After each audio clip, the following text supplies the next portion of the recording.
Hey guys, welcome to my first ceiling fan acquisition of 2023. And boy, what a ceiling fan to get my hands on. A Hunter 1886 limited edition. That's what the label says for this particular one. This, if you probably don't know what it is sort of a tribute or recreation of, I think it was Hunter's original ceiling fan, which I think was called the Hunter Turk or something like that. Forgive me, I'm probably butchering the pronunciation.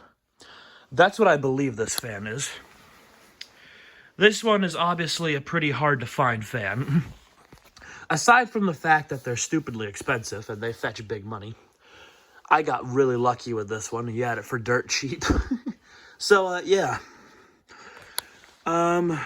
This is probably the fan I've been hunting for in my collection probably more than any other ceiling fan. And I got the perfect one, the exact one I wanted, in brass. So, let's get this bad boy going. Oh, before I do, the last owner kind of put a huge utassel on it, so it's kind of rednecky, but at the same time, I kind of like it. So here's low. Now, I don't know what year this one is from. I'd have to take a look at the serial number afterwards. Excuse me. And as you can hear, I'm doing much better compared to my last videos. So just to kind of update you, I had strep, long story short. I managed to catch strep when that wasn't going around. Went to an urgent care and because I was curious if it was some weird new variant of COVID or if it was the flu. And I was betting on it being the flu. Tested negative on both of those, and then it turns out it was strep. So yeah, took my antibiotics they prescribed, and I'm doing much better now. So, yeah. It's about 28 degrees outside right now, so it's a typical winter. Also, this thing is wobbling more and more the longer it sits on low. I haven't balanced it yet. I literally hung this about 10 minutes ago. And I was just testing it to make sure it was working. Weight-wise, it's not as heavy as a Hunter original or like the 2nd Century original.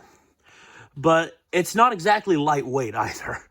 I think it's probably heavier than the Delta over there. Let's go to medium here. I love how the motor housing spins with the blades. That's just cool. I would say a lot of motor noise from this fan. More than the typical Hunter I have. That's a strong breeze, even on medium.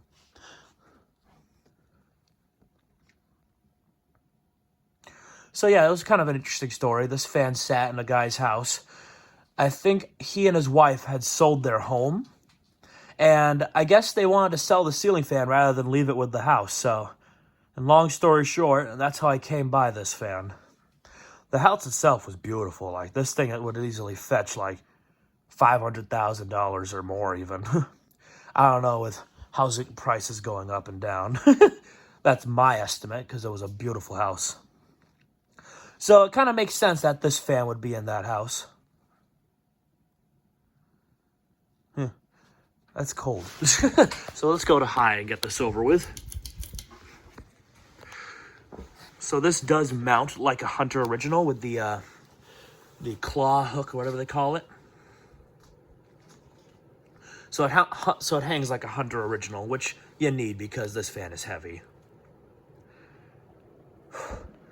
Very fast fan. The motor is very powerful because this thing is, like I said, it's pretty heavy. Spinning it by hand, you can feel how heavy it would be.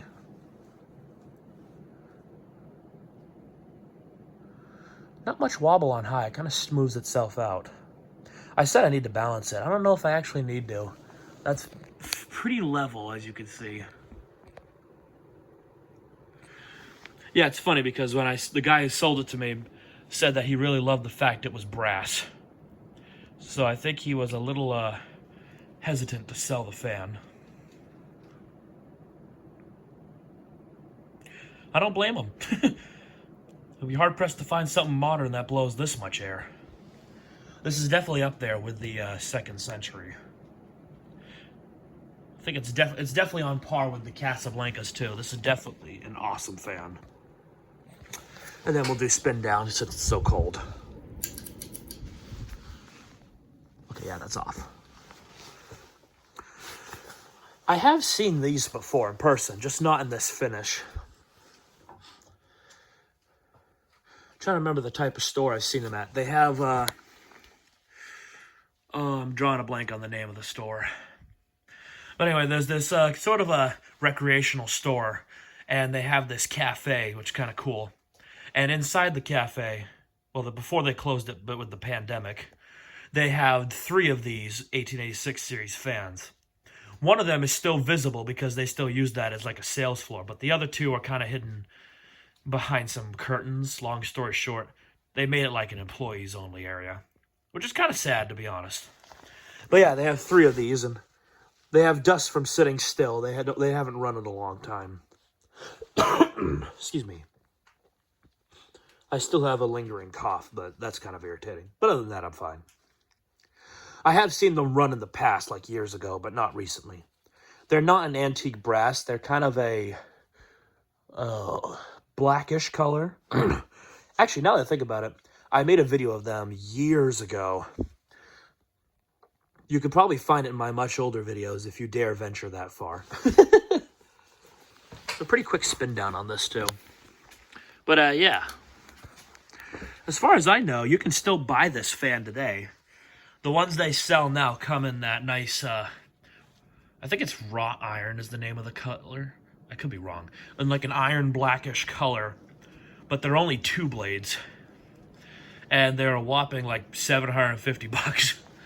But I mean, you get what you pay for. You get a very unique fan that blows an incredible amount of air.